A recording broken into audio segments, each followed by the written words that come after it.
Ceci est le podcast de Gang of Witches. Ce mois-ci, la seconde carte blanche à What the Féminisme. Mettez tous vos sens en éveil. L'esprit des sorcières arrive à vos oreilles. Le sabbat, c'est par là. Gang of Witches. Pour cet épisode spécial Samhain, nous accueillons la grande sorcière et activiste écoféministe Starhawk. Laissons la magie opérer.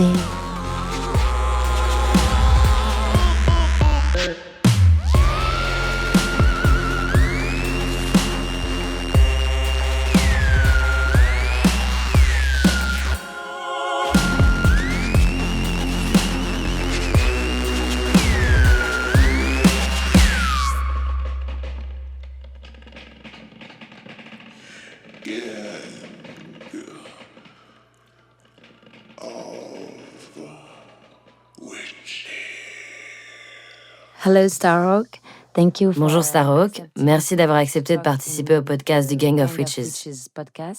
Vous êtes autrice, activiste, professeure de permaculture, mais vous êtes aussi sorcière païenne et chamane. Vous vous appeliez Myriam Simos. Aujourd'hui, votre nom est Starhawk. Comment êtes-vous devenue Starhawk?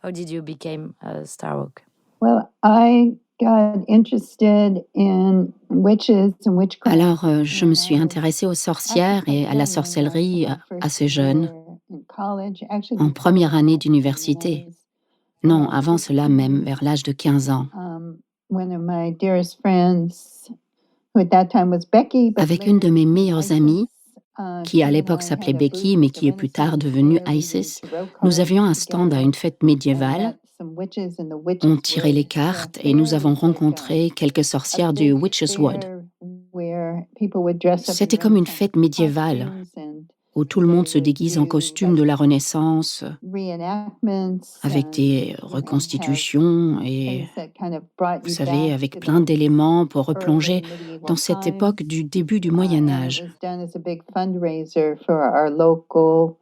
C'était organisé pour collecter des fonds pour notre station de radio locale qui était progressiste et proposait des infos progressistes. Alors, c'était toujours très amusant de participer à cela. Et je ne sais pas pourquoi nous avons cru que nous pouvions tenir un stand de tarot divinatoire, parce que nous n'avions appris à tirer les cartes que quelques semaines auparavant, mais ça ne nous a pas arrêtés.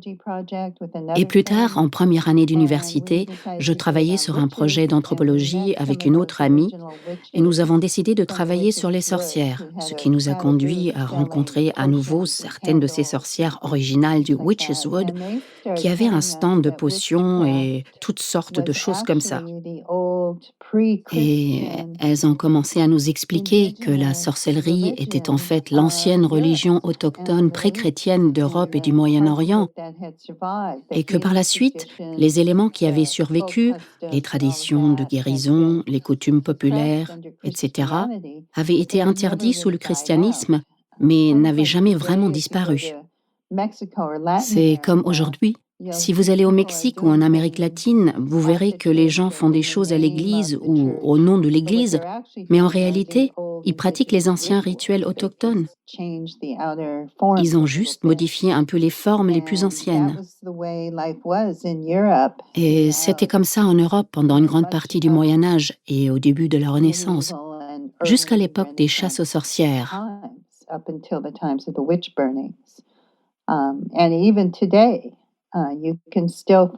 Et même encore aujourd'hui, on peut trouver des endroits où ces anciennes traditions de guérison perdurent. J'ai trouvé ça vraiment passionnant et j'ai commencé à m'y intéresser de près.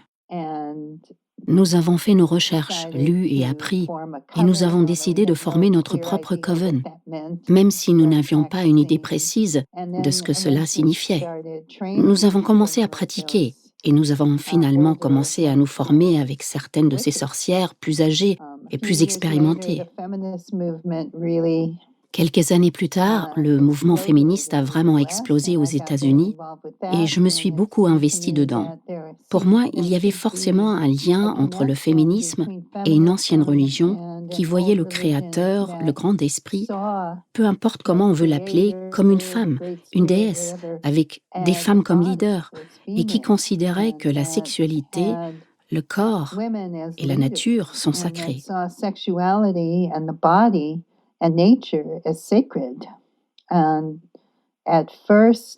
Et au début, je pensais être la seule personne assez folle pour penser cela, parce que la plupart des mouvements féministes étaient hyper cartésiens et marxistes, où la religion était l'opium du peuple et que tout le reste était un peu perché.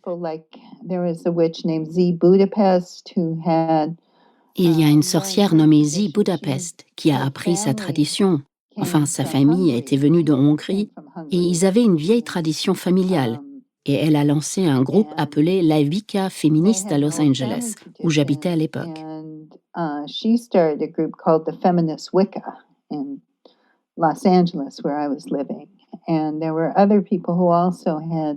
D'autres personnes avaient aussi la même idée. Alors, vers la fin des années 70 et le début des années 80, nous avons beaucoup expérimenté, fait beaucoup de recherches. Ce n'est qu'à la fin des années 70 que l'on a commencé à avoir beaucoup d'écrits et d'informations.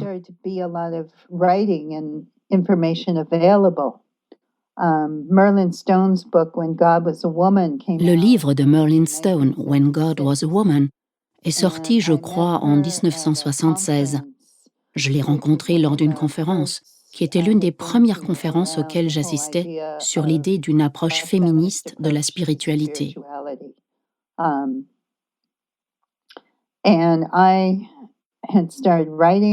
J'avais moi-même commencé à écrire sur cette exploration spirituelle et finalement mon livre, The Spiral Dance, a été publié en 1979.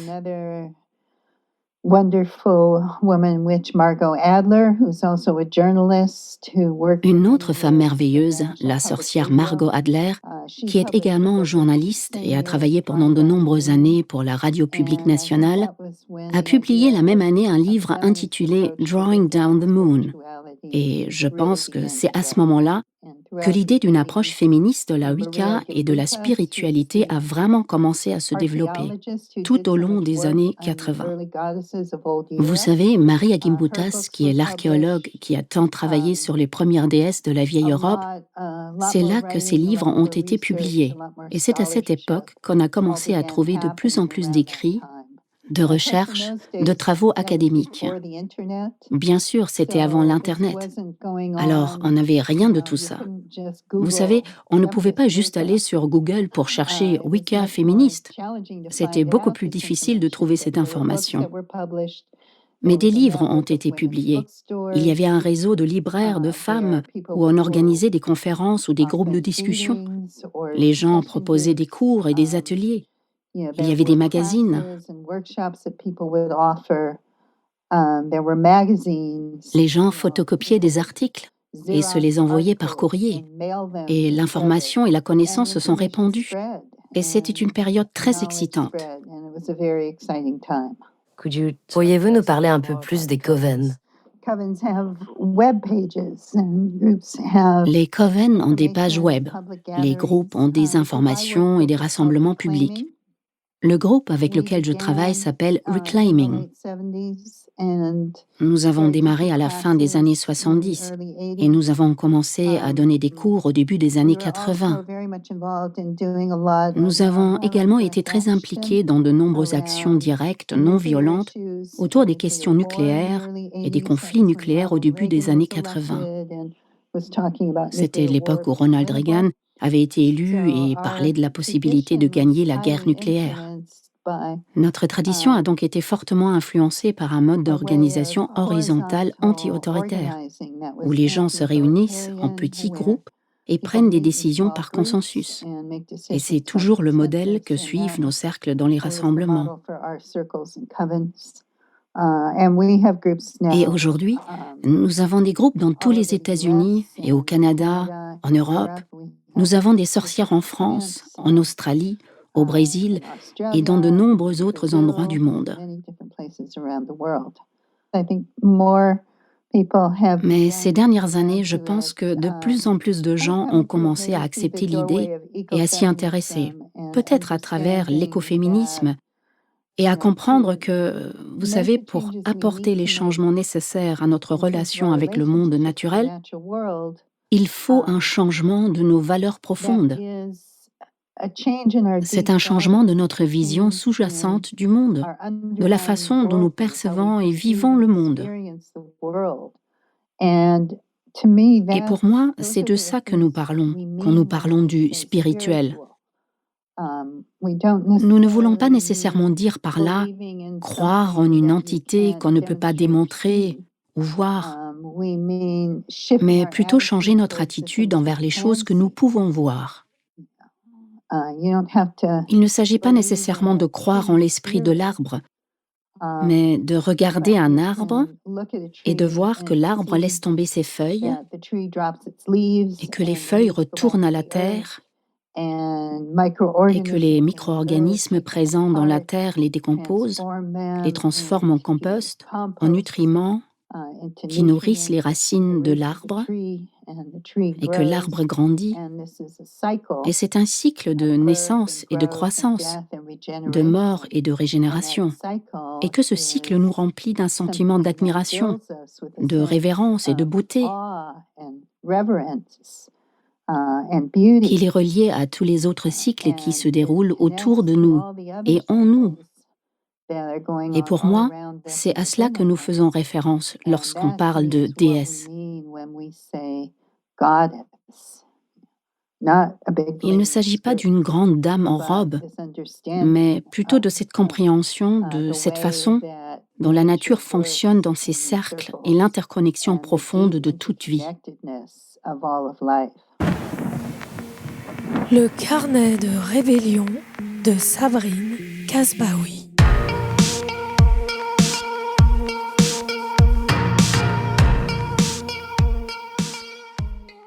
Carnet de rébellion, c'est le journal de création de ma web-série documentaire Covens.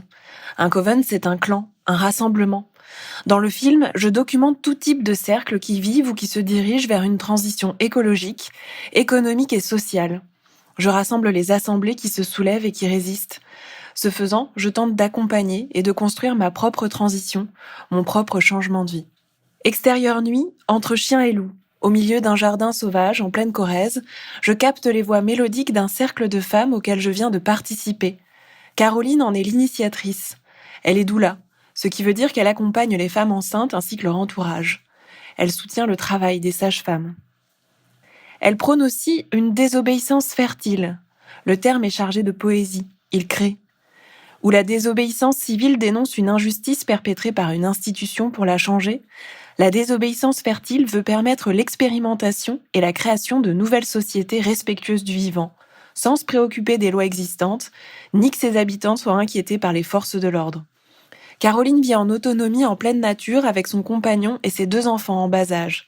Entre champs et forêts, ils ont construit de leurs mains la cabane de 40 mètres carrés dans laquelle ils vivent.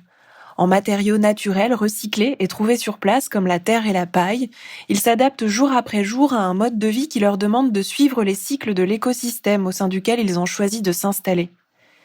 Ils cultivent leur jardin, boivent l'eau de la source qui coule en contrebas et se lavent dans la rivière qui borde le champ près duquel est installé leur nid. Face à l'urgence climatique, comme le dit Jonathan, ils tentent ainsi de sortir de l'anthropocène. Intérieur jour, au petit matin. J'ai retrouvé Caroline et sa famille en train de petit déjeuner. Leur quotidien n'a rien de marginal. La tisane bout sur le réchaud à gaz, les petites patientent en babillant, les lits superposés sont encore défaits, la lumière rosée pénètre doucement dans la cabane. Caroline n'a pas toujours vécu ainsi. Elle a tout quitté d'une vie luxueuse pour adopter un train de vie plus résilient, décroissant en somme. Depuis 2 ans, avec son compagnon Jonathan, ils défendent un habitat léger qui permet de vivre au plus près de la nature.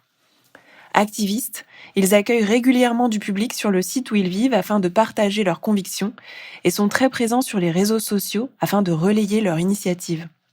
Extérieur jour. Aujourd'hui, Caroline a dessiné ce cercle au sein duquel une dizaine de femmes ont pu se livrer en confiance et refaire un monde qui violente trop souvent. Elle a invité cette petite assemblée qui ne se connaissait pas en arrivant à échanger à propos de la place que prend la culpabilité dans leur vie. Autour d'un autel de fleurs, de biscuits et de fruits secs, les femmes se livrent à la fois intimement, mais dressent aussi un état des lieux plus global des injonctions sociales qui créent d'autres formes de culpabilisation.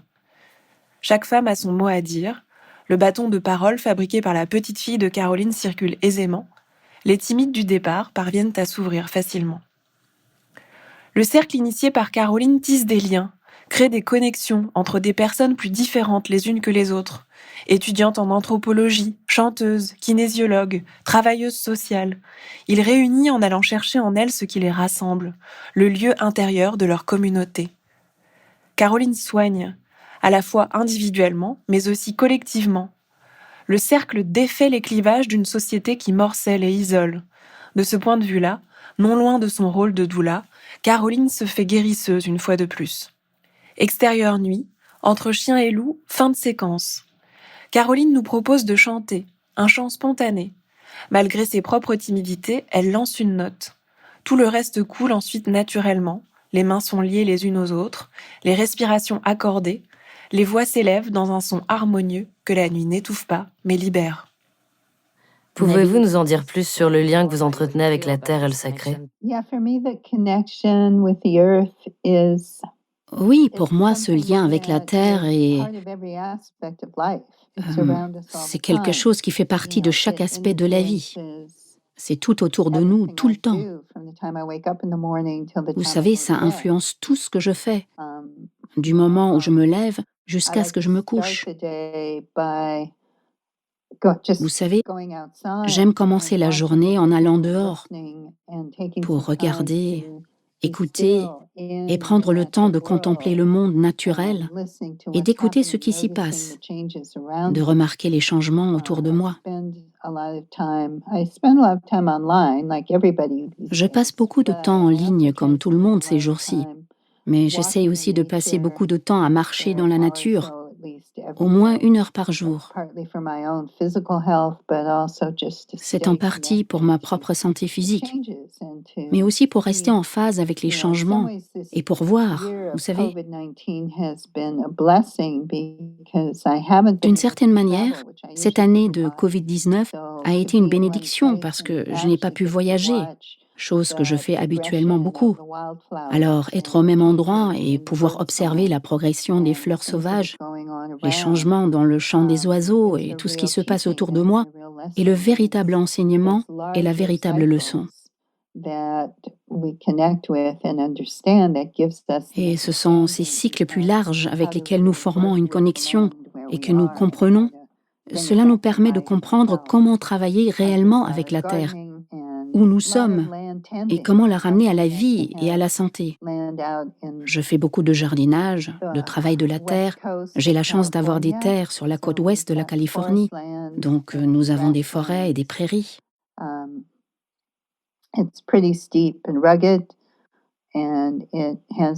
Le terrain est assez escarpé et accidenté, et il présente de nombreux défis, en particulier l'eau, car nous avons une quantité très limitée d'eau en été.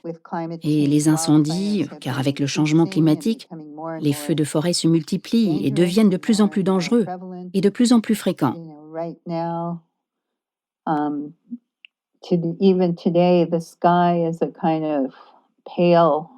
Vous savez, aujourd'hui encore, en ce moment même, le ciel est couleur melon à cause de la fumée des incendies qui font rage dans tout l'Ouest. Et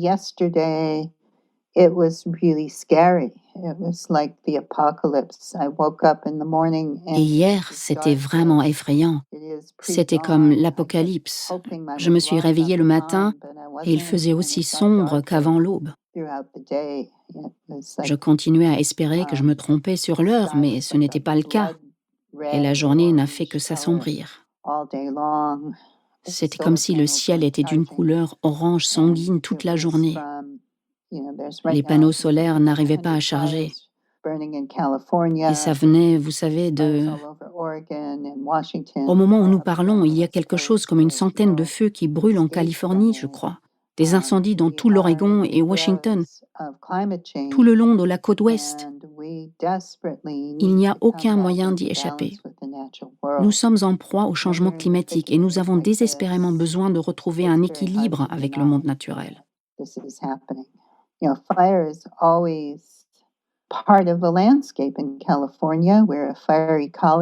on est en plein dedans, comme nous le sommes, on ne peut pas nier que cela se passe. Vous savez, le feu fait partie intégrante du paysage en Californie, où une écologie du feu, où un paysage est censé brûler périodiquement. Les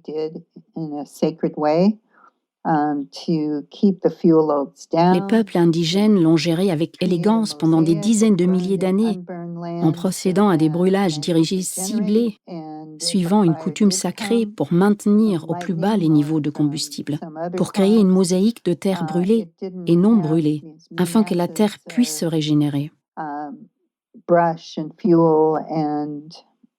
De cette façon, s'il y avait un incendie à cause d'un éclair ou autre, il n'y avait pas de masse de broussailles, de combustible ou autre pour l'alimenter. Il restait plus bas, moins chaud et moins destructeur, et cela créait un incroyable habitat pour la faune.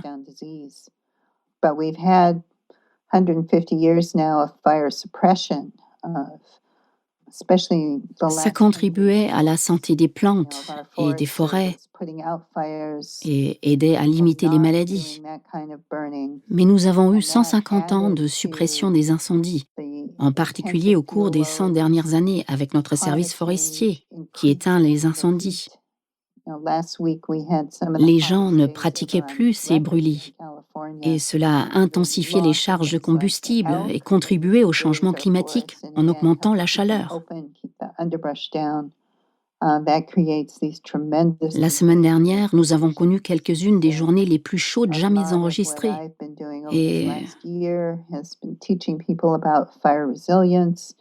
vous savez, la perte d'animaux comme les élans qui broutaient nos forêts et qui, une fois encore, aidaient à les garder défraîchis, à maintenir les broussailles basses, c'est ce qui crée ces conditions extrêmement dangereuses. Une grande partie de mon activité cette année a été d'enseigner le pouvoir de résilience que nous avons, à faire ce que je peux sur mon propre terrain pour le protéger, à essayer de trouver comment, en tant que communauté, nous pouvons rétablir l'équilibre. Et il y a des choses que nous pouvons faire.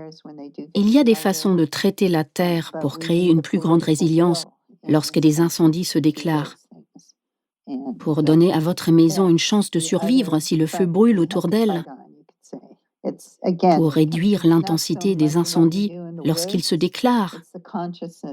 Mais pour faire ces choses, nous avons besoin de la volonté politique dans ce pays. Vous avez écrit un livre qui s'intitule The Fifth Sacred Thing.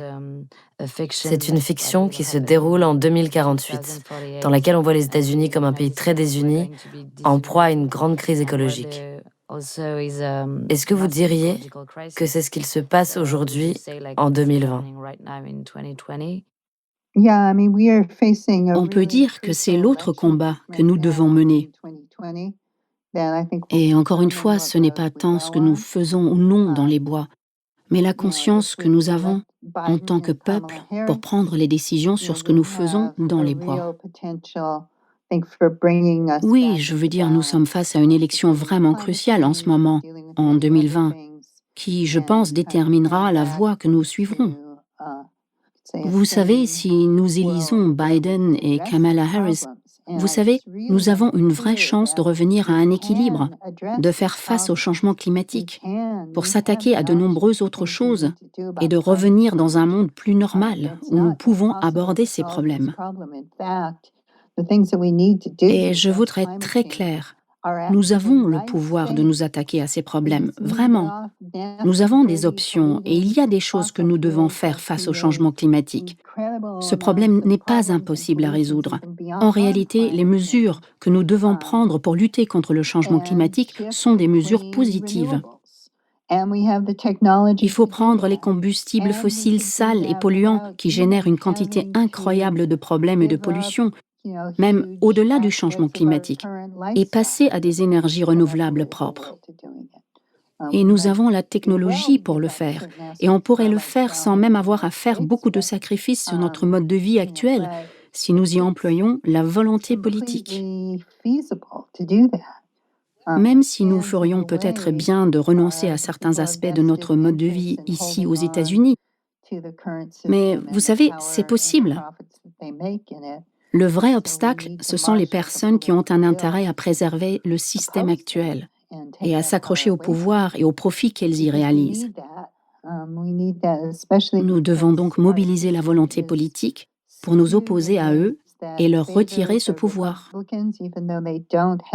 Ici, nous faisons un gros travail pour encourager les gens à voter, à s'engager via le bénévolat ou à sortir pour voter.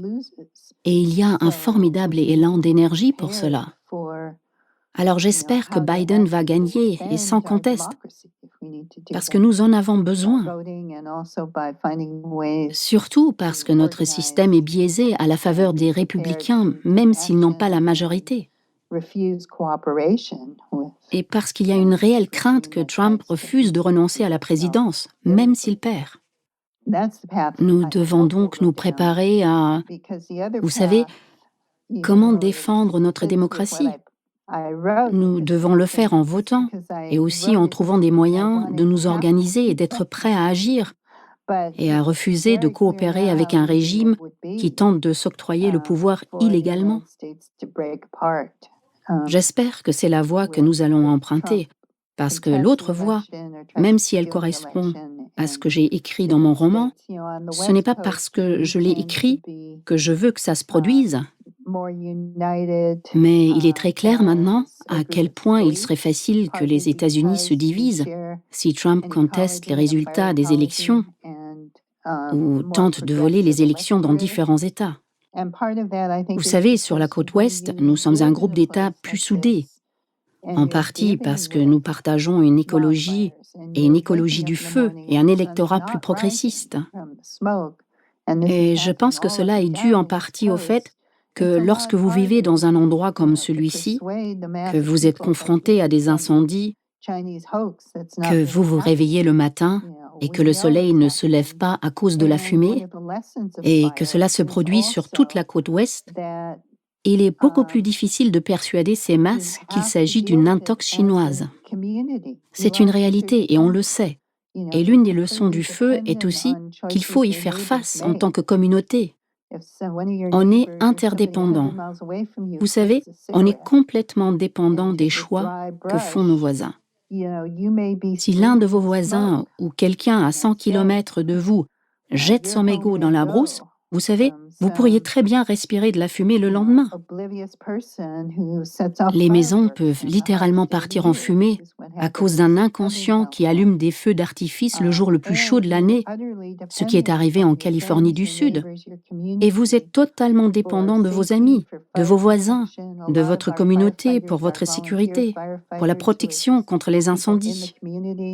Beaucoup de nos pompiers sont des pompiers volontaires qui ne sont que des gens de la communauté qui donnent beaucoup de leur temps et de leur énergie à se former, à la préparation, à la prévention et à l'intervention en cas d'incendie, et qui répondent également aux urgences médicales. Cela nourrit une véritable compréhension concrète de cette interdépendance. Vous savez, on a ce mythe américain de l'individualisme. Je suis maître de mon destin.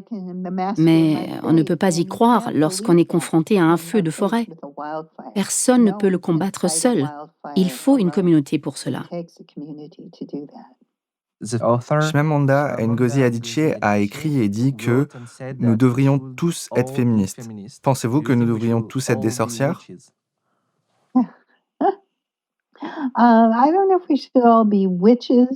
Je ne sais pas si nous devrions tous être des sorcières, car les sorcières ne font pas de prosélytisme. Nous n'essayons pas de faire le tour du monde pour convertir à tout va, pour que les gens voient le monde comme nous. Aussi parce qu'il y a tant de traditions indigènes incroyables qui ne se qualifieraient pas ou ne s'identifieraient pas à celles des sorcières. En revanche, ce que je dirais, c'est que nous devons tous revenir à une relation avec le monde naturel. Et je pense qu'il existe des chemins pour y parvenir dans les grandes religions, les cultures indigènes et les cultures populaires, mais aussi par le biais d'une science pure et rationnelle, en apprenant l'évolution et l'histoire naturelle. Ce sont autant de voies pour avoir une vraie relation avec la nature. Comprendre la nature, ce n'est pas juste regarder la chaîne Discovery, les vidéos sur YouTube. C'est quelque chose que l'on vit et qu'on expérimente, et que nous devons avoir une relation avec elle, qui soit en accord avec l'endroit où nous sommes, les cycles, les saisons, la planète et la Terre.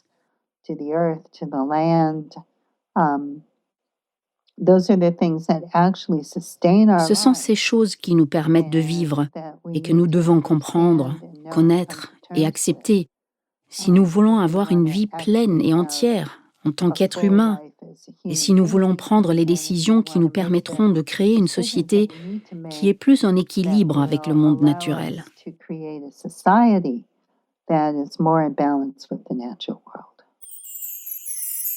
Une pleine lune, un légume.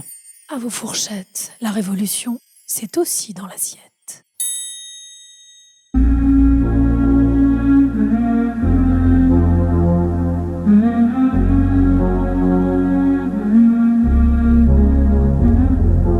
Radish or not, here I come, you can't hide. Gonna find you and harvest you, see. Radish or not, here I come, you can't hide. Gonna clean you and eat you slowly. I eat my radishes full of properties, then I rest, no stress, alkalize, energize. I must confess, their varieties manifest. They can be black or white, if they're red, it's for starters. Food orgies with veggies are best.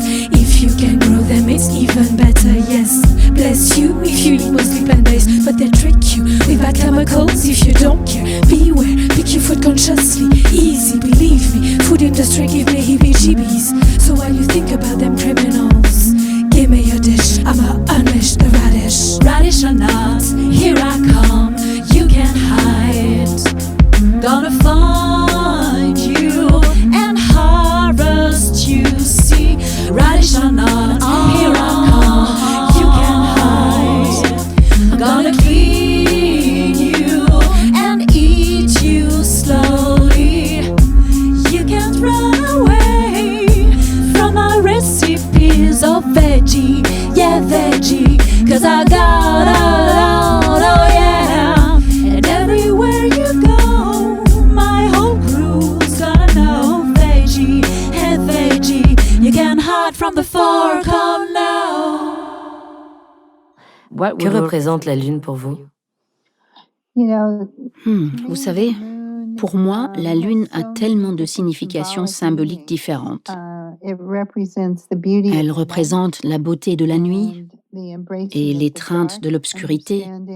Mais il faut comprendre que cette métaphore que nous avons dans la culture occidentale de la lumière pour représenter le bien et l'obscurité pour le mal est nourrie par le racisme et sous-tend la façon dont nous voyons les gens en fonction de s'ils ont la peau plus ou moins foncée ou claire.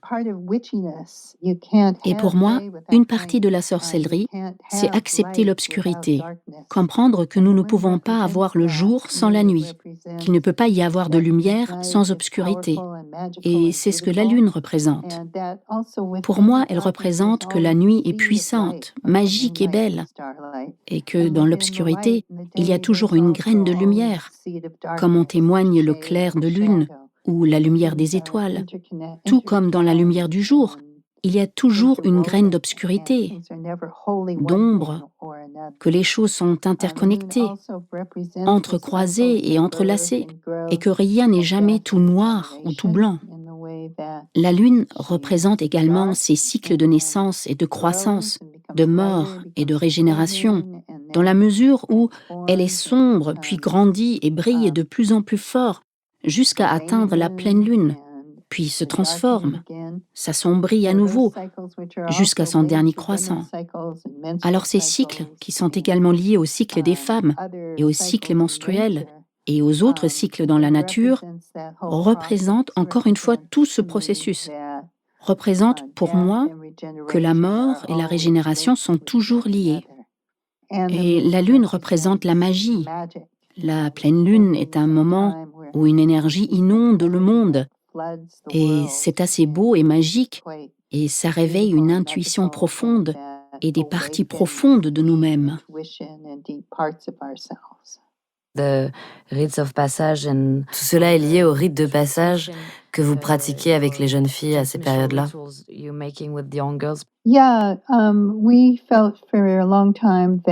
Oui, nous avons longtemps pensé que pour les jeunes filles, les personnes nées dans un corps de femme, il est difficile d'accepter tout ce que fait leur corps dans une culture qui méprise la féminité et la femme, et qui traite les sujets liés à la femme, comme les menstruations, comme quelque chose de sale, de honteux et de mauvais.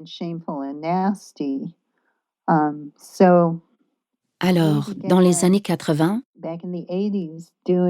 nous avons commencé à faire des rituels pour les jeunes filles lorsqu'elles commençaient à avoir leurs règles, pour honorer cela et pour les aider à célébrer ce changement et ce passage à l'âge adulte. Et nous avons aussi exploré d'autres traditions et pratiques de nombreuses cultures indigènes pour célébrer l'arrivée de leurs filles à l'âge adulte.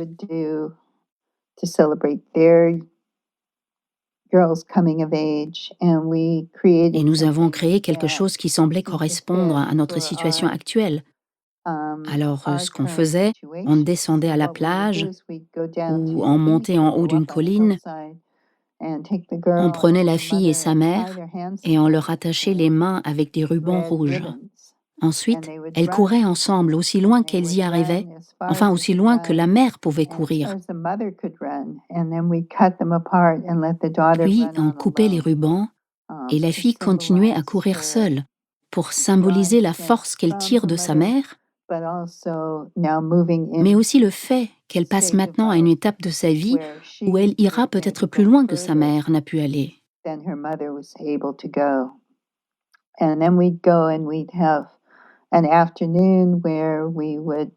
Ensuite, nous avions une après-midi de célébration en son honneur et lui donnions des cadeaux, des outils magiques spéciaux et des offrandes.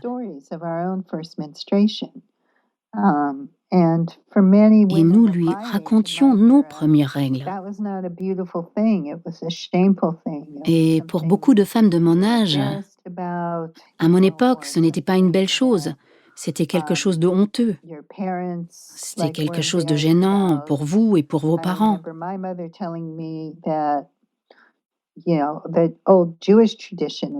Je me souviens que ma mère me disait que, vous savez, la vieille tradition juive, qui est mon héritage, était de gifler une fille au visage. Il disait que c'était pour faire ressortir le rose des joues. Mais en réalité, c'était quelque chose de beaucoup plus profond que ça. C'est comme une agression lorsqu'on atteint ce moment crucial. Le fait de raconter ces histoires permettait en quelque sorte de les faire entrer dans la chaîne complète de l'histoire des femmes.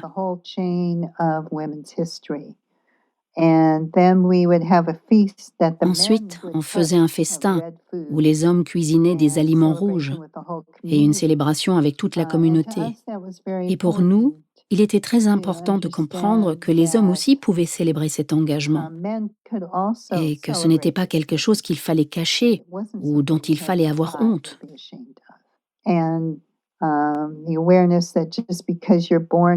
Et vous savez, aujourd'hui, il y a une conscience que le fait de naître dans un certain corps ne signifie pas que l'on s'identifie à ce sexe. Si nous voulons vivre dans une culture qui célèbre la variété des genres, nous devons être capables d'honorer ce qui se passe réellement dans le corps des gens. Et ça doit s'inscrire dans une culture qui honore et qui valorise le corps, quel qu'il soit, quelle que soit sa forme. Si nous pouvons forger une telle culture, alors je pense que nous pourrons vraiment célébrer les différentes identités et genres.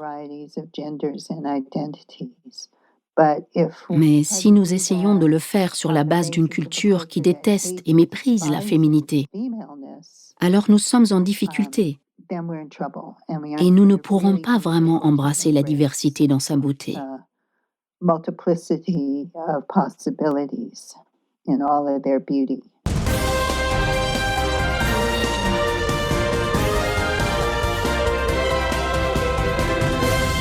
Flash cool. Écologie. Francis Allais a annoncé fin septembre que son projet fou d'une forêt primaire de 70 000 hectares en Europe de l'Ouest allait se concrétiser. En effet, l'initiative du botaniste de 82 ans recevra une aide juridique de la Commission européenne. Francis Allais aimerait que cet espace préservé de la main de l'humain concerne au moins 3 pays. Rappelons que l'Europe ne compte plus aucune forêt primaire, à l'exception de la forêt de Białowieża, en Pologne. En France, elle a disparu au XIXe siècle. En plus de stocker du CO2, la forêt européenne permettra à des espèces de renaître sur notre continent. Élections américaines. Le nombre de candidates au Congrès américain a explosé. Selon le Center for American Women and Politics, 298 femmes se présentent, dont 117 femmes racisées. 71% des femmes sont issues du camp démocrate, 29% du camp républicain. Le nombre de candidatures féminines est supérieur à celui des midterms, élections de mi-mandat de 2018. Les élections de 2020 pourraient ainsi voir des femmes issues de minorités arriver au pouvoir au Missouri à travers Cori Bush ou au Texas avec Candace Valenzuela. Pour la première fois, les Européens et les Européennes ont produit plus d'électricité d'origine renouvelable que d'électricité issue de combustibles fossiles. Selon une analyse du Centre de réflexion Humbert, sur l'ensemble des 27 pays de l'Union européenne, les énergies renouvelables ont généré 40% de l'électricité au premier semestre, contre 34% pour les combustibles fossiles, sous l'effet combiné de la montée du solaire et de l'éolien et du recul de la demande. Les émissions de CO2 du secteur de l'électricité ont de ce fait reculé de 23%. Ce sont actuellement les élections américaines. Qu'est-ce que vous pouvez nous dire sur ce sujet, notamment la nécessité de pousser les gens à aller voter?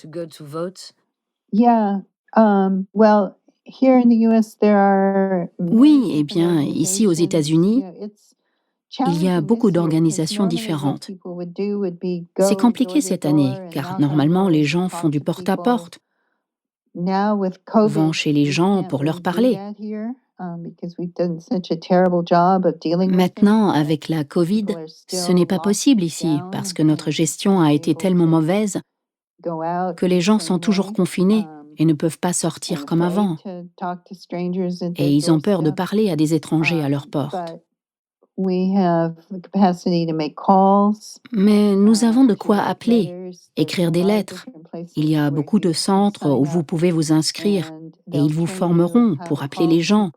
Et vous pouvez appeler des gens dans tout le pays et leur parler et leur donner des renseignements sur comment demander un bulletin par correspondance, comment le remplir correctement.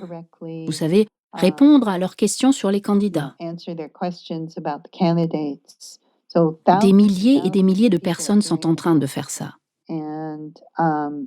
Et beaucoup de gens se sont inscrits comme assesseurs, parce que l'un des problèmes est que la plupart des personnes qui travaillent dans les bureaux de vote sont des personnes âgées, des retraités qui sont les plus à risque pour la maladie. Donc maintenant, il y a eu un grand mouvement pour mobiliser les jeunes. Et des milliers de personnes se sont inscrites. Les gens peuvent parler à leurs amis et à leurs voisins. J'ai fait un cours d'activisme magique en ligne.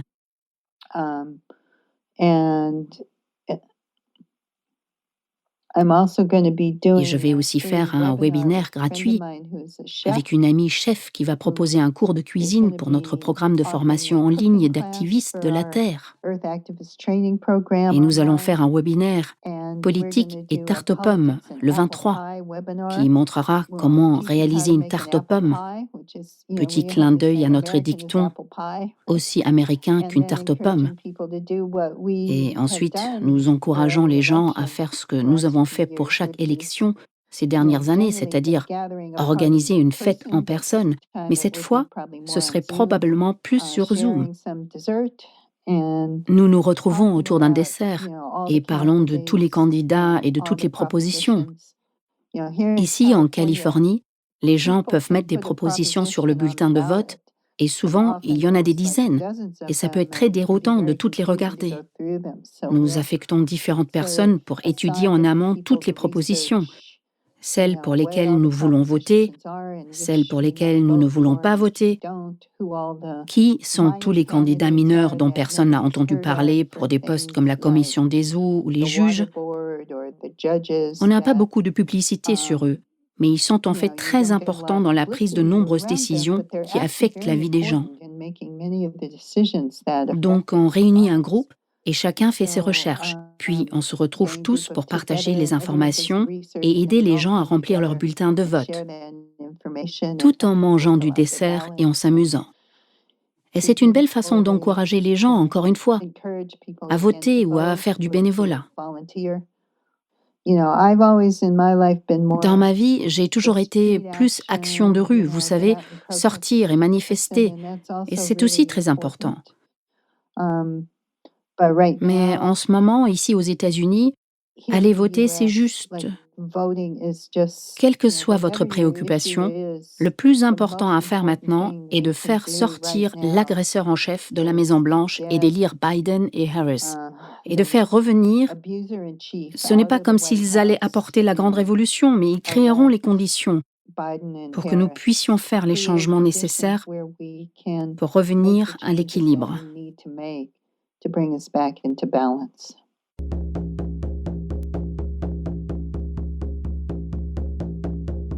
Inspirez,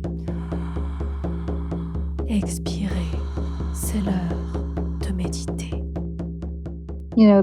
Alors, ce que je vais partager, c'est une pratique personnelle que je fais tous les jours. On l'appelle l'ancrage à la terre.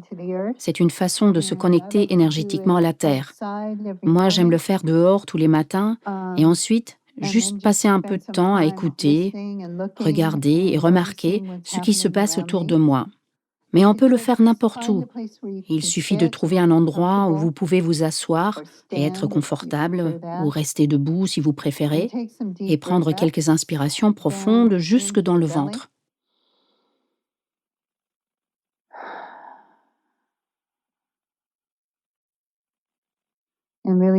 Sentez vraiment votre diaphragme travailler de sorte que votre respiration engage le corps entier, remplissant vos poumons très profondément et expulsant cet air vraiment jusqu'au bout.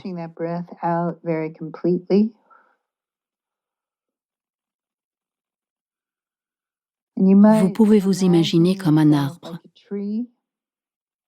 avec des racines qui descendent dans la terre, partant de vos jambes et de vos pieds et de la base de votre colonne vertébrale, et les imaginer en train de s'enfoncer dans le sol et la terre autour de vous. Ressentez les qualités de ce sol. Ressentez les eaux qui sont retenues dans le sol et sous la terre et descendent à travers des couches de roches et de gravier jusqu'au cœur du feu, au cœur de la terre, où la roche est encore en fusion, chaude et liquide, issue de la formation terrestre. Prenez une grande inspiration et s'il y a quelque chose que vous voulez libérer ou relâcher, quelque chose qui vous inquiète ou vous tracasse, inspirez profondément et laissez cet air descendre le long de ses racines enfuies dans la terre. Laissez ce feu le prendre et le transformer à nouveau en énergie pure. Et maintenant, en inspirant, faites remonter une étincelle de ce feu le long de vos racines, remontant jusqu'à vos pieds, puis vos jambes, jusqu'à la base de votre colonne vertébrale, jusqu'à votre ventre.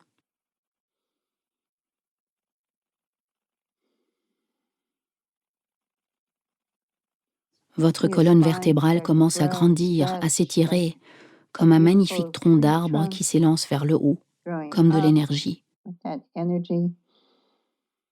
Prenez un moment pour la ressentir dans votre cœur et laissez votre cœur s'ouvrir et se dilater. Faites-la remonter jusqu'à vos épaules, puis jusqu'à vos bras et vos mains.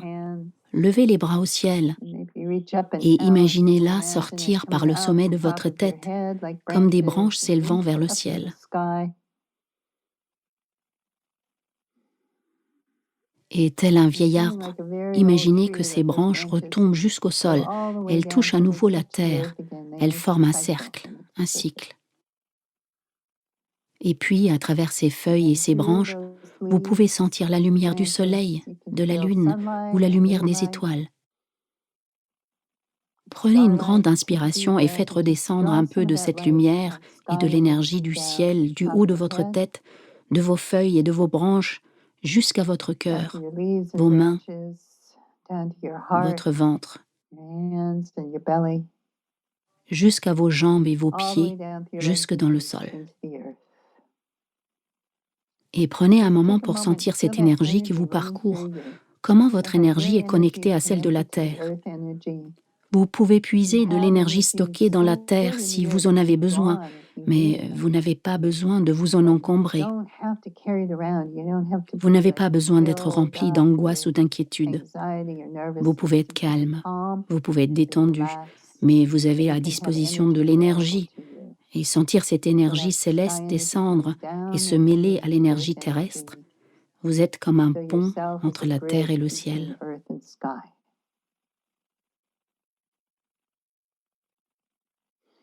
Et maintenant que nous sommes ancrés dans la terre, maintenant que notre énergie est connectée à celle de la terre, prenons un instant pour nous reconnecter à nos sens physiques. Remarquez comment votre corps ressent la gravité. Là où il est en contact avec une chaise ou le sol, ou comment il est affecté par la gravité. Si vous ressentez de la tension ou de la relaxation,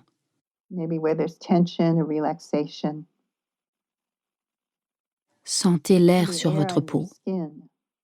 S'il est chaud ou froid, s'il est différent, si vous avez des vêtements. Reniflez profondément et remarquez ce que vous sentez. Qu'est-ce que ça vous dit sur le monde?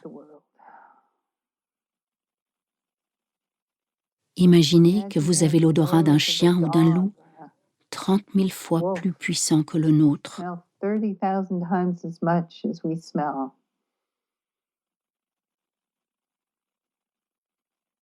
Ensuite, concentrez-vous sur votre goût. Avez-vous encore un peu de café à l'arrière de la langue? Ouvrez vos oreilles et concentrez-vous sur ce que vous entendez. Peut-être les bruits de la ville, le chant des oiseaux, puis ouvrez les yeux et remarquez ce que vous voyez.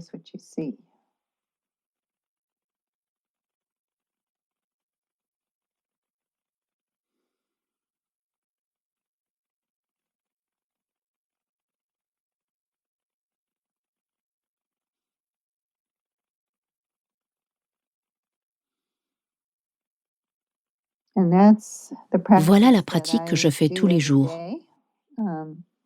Et après, je passe un certain temps dans cet état de conscience, juste à regarder, voir, écouter, remarquer ce qui se passe autour de moi dans le monde naturel. Et c'est ce que je recommande de faire pour nous aider à retrouver une relation avec la nature. Et j'ai beaucoup de chance. Souvent, je peux le faire dans les bois, mais on peut tout aussi bien le faire au milieu de la ville. Parfois, la seule nature que vous observerez sera celle qui pousse d'entre les fissures du trottoir. J'ai souvent dirigé ce type d'exercice en ville, et j'ai remarqué que ce qui pousse des fissures dans les bordures de parking sont en fait des herbes médicinales. Nous sommes toujours entourés de nature. Merci beaucoup pour votre temps et pour votre gentillesse. Alors, je dois dire que oui, c'était vraiment incroyable de vous avoir. Alors, merci beaucoup. C'était le podcast de Gang of Witches, carte blanche à la team What the Féminisme. On se retrouve à la prochaine pleine lune. D'ici là, prenez soin de vous.